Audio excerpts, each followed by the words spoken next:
Livro Natureza do Poder no primeiro link da descrição. Eu sou Thiago Krasevski, seja bem-vindo a mais um vídeo. Não esquece do like nem da inscrição. Se tu for fã aqui do canal, deixa nos comentários. Thiago, conta comigo. Hoje a gente vai conversar sobre a sexta lei do poder, que é chame atenção a qualquer preço. Mas o que diabos isso significa?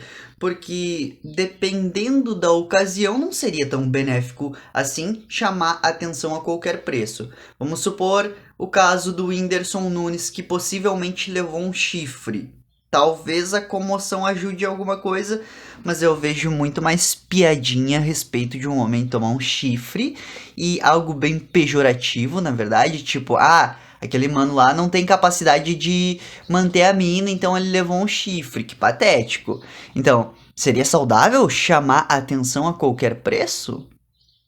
Bom, a sexta lei do poder, ela está em uníssono com a quinta lei do poder, que é o seguinte, ó. Muito depende da sua reputação, dê a própria vida para defendê-la. Tu tem que construir uma reputação sólida. Isso é um fato. Só que para construir uma reputação sólida, tu tem que ter habilidades sólidas. Por exemplo, se tu constrói uma reputação de ser o melhor tocador de piano do mundo, mas tu não sabe tocar um piano, e eventualmente aparece uma situação em que há um piano em uma sala, em um evento com mega ricos, e as pessoas te chamam, pô, vai lá tocar, mano, tu é o melhor do mundo nisso, e aí tu não sabe tocar esse piano. O que vai acontecer? Vergonha! A tua reputação vai água abaixo. Agora, quando tu tem uma reputação que é baseada em fundamentos sólidos realmente, tipo, aquele cara é o melhor pianista da cidade e a gente vai colocar ele lá e ele vai dar um show, vai arrasar. Essa plateia de ricos vai pensar, puta, eu quero que esse maluco aí toque no casamento meu, dos meus filhos, lá do meu tio, parará, de todo mundo. Então, nesse momento, chamar atenção a qualquer preço funciona, porque está baseado em um valor muito sólido. Se alguém, por exemplo, me pagar para fazer um discurso em algum lugar, mano, não tem erro. Eu faço isso aqui ao vivo. Eu tenho assim uns tópicos aqui na minha frente para eu falar, tá? Mas eu não tenho nada do que eu vou falar escrito. Por quê? Porque eu sei fazer isso naturalmente, ok? Então, só que tem um porém, né? Chamar atenção a qualquer preço não significa chamar atenção a literalmente qualquer preço. Por exemplo, tu não quer sair no Cidade Alerta como o cara que matou uma mina. Tu não quer levar a fama de ser um ladrão de bancos. Tu não quer chamar atenção a qualquer preço estando na posição do Luiz Inácio Lula da Silva, sabe? Então, esse chamar atenção a qualquer custo significa enfrentar qualquer mal sem medo.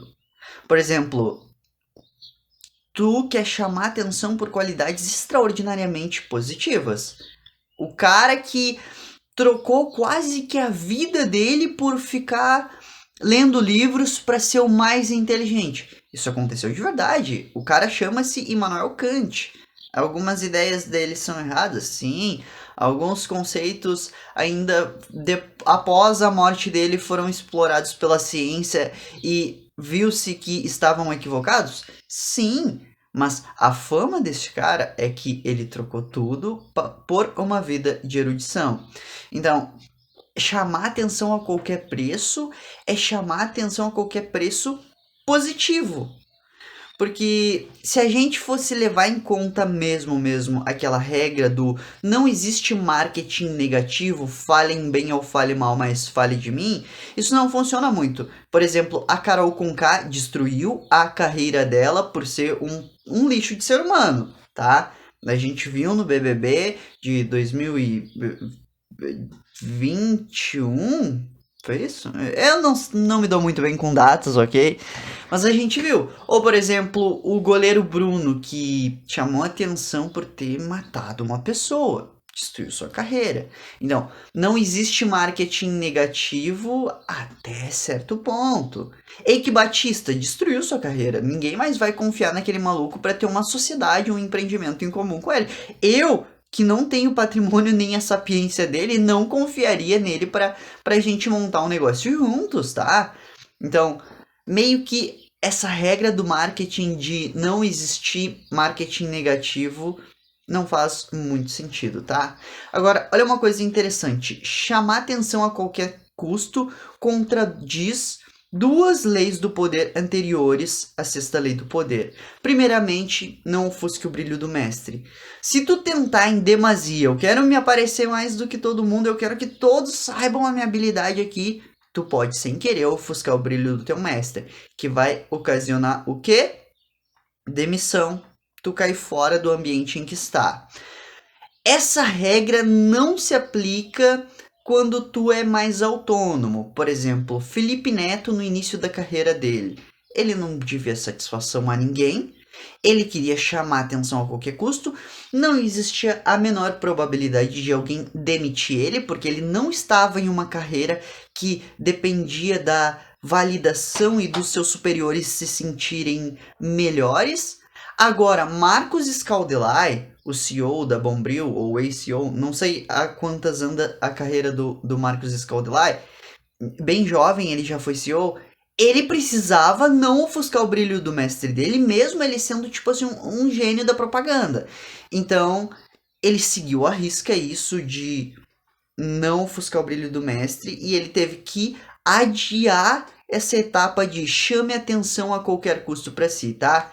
E a segunda lei do poder, que a sexta lei do poder contradiz, é o seguinte: ocultar suas intenções. Quando tu chama muita atenção para um devido ponto específico da tua vida, ou uma habilidade específica, ou algo para qual tu quer ser reconhecido, eventualmente as pessoas vão saber, pô, aquele cara quer fazer carreira exatamente naquilo. Um exemplo prático. Quando eu chamo atenção pela minha erudição, pelos livros que eu li, etc., pelo conhecimento já adquirido, pela minha vasta bibliografia, né? As pessoas sabem que a minha meta é duas: ficar mais inteligente e ganhar grana com isso que eu já sei, ou ficar famoso com isso que eu já sei, entendeu? Então, eu acho muito positivo que a gente associe a sexta lei do poder com a lei de número 35, que é domine a arte de saber o tempo certo. Se tu é como o Marcos Scaldelay, que precisa da supervisão ainda de superiores e não pode se dar o luxo de errar, mas tu tem essa ambição de ser reconhecido, domine a arte do tempo certo. Siga o que os teus superiores estão falando, vá escalando degrau por degrau na hierarquia, devagarosamente, não tem problema de ser. Sempre pensa no seguinte: se a minha carreira está subindo, se está em uma forma linear, subindo, então tá tudo certo, meio que eu vou chegar onde eu quero. Porque a ansiedade pode fazer tu pular passos da escada que te serviriam lá na frente. O Marcos Scaldelay, até ele dá esse exemplo no livro dele. Deixa eu ver se eu acho aqui. Este livro aqui, ó. Indispensável, imbatível e invencível, que teve um momento na carreira dele que ele já queria saltar meio que 2 postos acima. E aí o chefe dele chamou e disse: olha, tu não vai saltar esses 2 postos acima, porque senão tu vai perder a experiência desse meio ali. E tu tem que saber isso pra te chegar no topo. E aí ele ficou putaço com o chefe dele, cogitou até demissão. Mas acabou, beleza, eu vou seguir o que o meu chefe tá dizendo, vou parar ali. E aí depois, quando ele tava lá na frente, lá dos últimos graus da hierarquia do poder dentro da empresa, ele percebeu que se ele não tivesse passado realmente por aquela fase de transição ali no meio, ele não saberia lidar posteriormente com aquilo. Então foi a salvação dele que ele passasse aquele tempo ali, ok? Então, quando tu domina a arte de saber o tempo certo, tu consegue chamar a atenção a qualquer custo no momento certo. Então, e claro, vamos conversar aqui sobre vantagens, tá? Quando tu chama atenção demasiadamente, tu cria aliados. Aliados são benéficos porque são pessoas que vão proteger suas costas, são pessoas que vão te seguir, são pessoas que tu vai poder contar para diversos momentos em que a tua sapiência for falha. Para isso que cada pessoa estuda um campo do conhecimento. Se eu tivesse que estudar engenharia para construir a minha própria casa, eu tava ferrado, porque o meu tempo tem que ser gasto com filosofia, com teoria do conhecimento, etc, sabe? Então, cada ser humano meio que vai estudar uma área e a gente vai preenchendo as lacunas de todos os outros seres humanos. Então, quando tu tem muitos aliados, tu tem pessoas que vão saber muitas vezes aquelas informações que tu não sabe, para direcionar um projeto melhor, para dar um conselho melhor para ti. Muitos empresários, inclusive, participam do conselho empresarial de outras empresas que eles nem são chefes. O Roberto Justus, ele diz isso, né? Que ele gosta de participar do conselho de empresas e tem algumas que ele nem é sócio, nem é nada, mas ele participa como conselheiro para dar uma visão de fora, para ajudar o cara que é amigo dele, entendeu? Então, chamar atenção vai te dar aliados. Agora, chamar atenção também vai te dar fãs. Fãs são pessoas que compram coisas de ti, são pessoas que ouvem os teus conselhos, são pessoas que estariam dispostas a te alimentar se tu tivesse passando necessidade. Não se esqueça disso.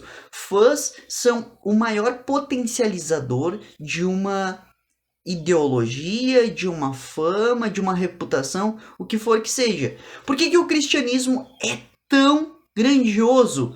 Porque o cristianismo produz uma fábrica de fãs. Todo mundo que é cristão é fã do cristianismo. Eu sou fã do cristianismo. Eu defendo os ideais do cristianismo na rua. Se eu vejo um otário chutando uma Bíblia, bom, nem vou falar o que eu faria, tá? Vamos deixar quieto esse tipo de informação. Então, quando tu constrói fãs pra tua marca, esses caras, mesmo que tu esteja morrendo de fome, eles vão te ajudar de alguma forma, tá? Existe até uma frase que é: se tu tem um fã, tu não morre de fome. Se tu tem 100 fãs, tu tem potencial de ganhar milhares de reais. Se tu tem 1000 fãs, tu tem um negócio multimilionário em mãos, tá? Outro aspecto importante de chamar atenção: possibilidade real de mudança, tá? Por exemplo, tu é um cara que construiu a tua fama como escritor. E aí, um jornalista muito incrível achou belíssima a tua construção ideológica nos teus escritos. Talvez ele te chame para ser comentarista em um programa de televisão, em um podcast, etc. Tu tem muito mais facilidade de fazer a transição para qualquer área que seja, porque tu tem acesso a pessoas de outras áreas. Ah, eu sou um escritor muito bem sucedido, mas eu cansei disso. Agora eu quero ser um mestre do business. E eu conheço o Roberto Justus. Ô Roberto Justus, vamos montar agora uma livraria assim, assim, assim. Eu conheço o público-alvo, eu já sei o que eles querem. Tu sabe a minha fama de renomado escritor, parará, parará. Então, é muito fácil fazer uma transição depois de ser um objeto de fama, sabe? Porque as pessoas estão mais dispostas a te ouvir porque tu tem muito mais méritos, tá? Isso aconteceu com, por exemplo, com o George Foreman.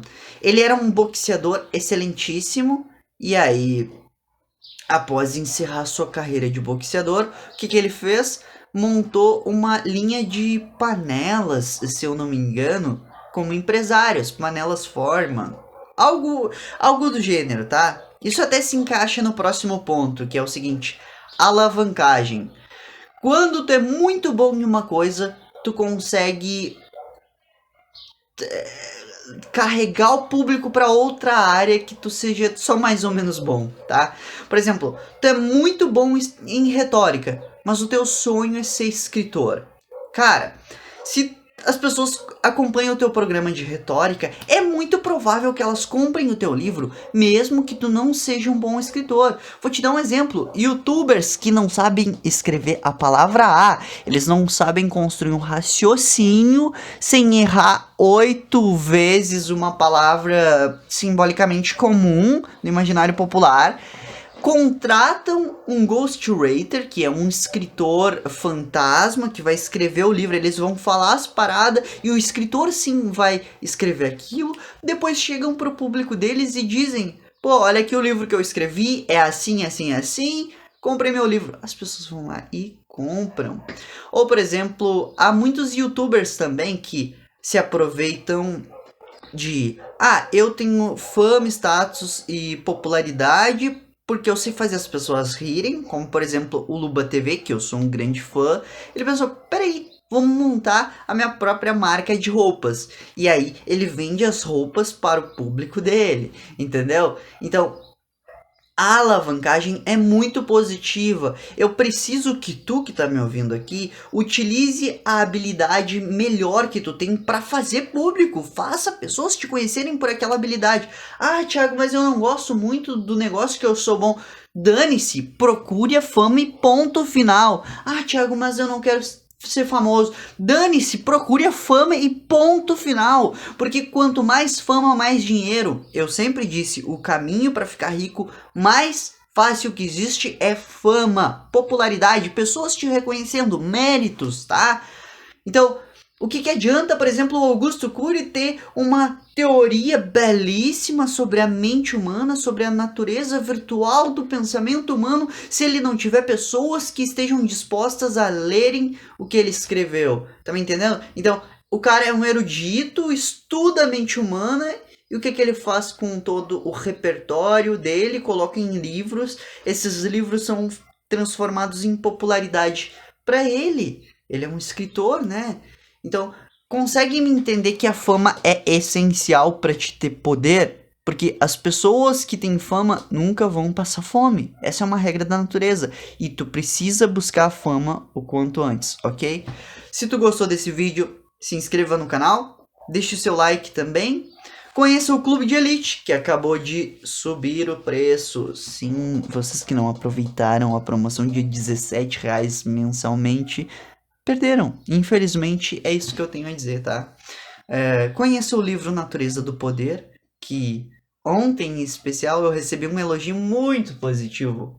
Um inscrito falou o seguinte: Natureza do Poder, pra mim, tá sendo até melhor que as 48 Leis do Poder. O inscrito falou isso, hein? Confere aí, vai que pra ti seja um livro mais interessante que as 48 Leis do Poder, ok? Fui!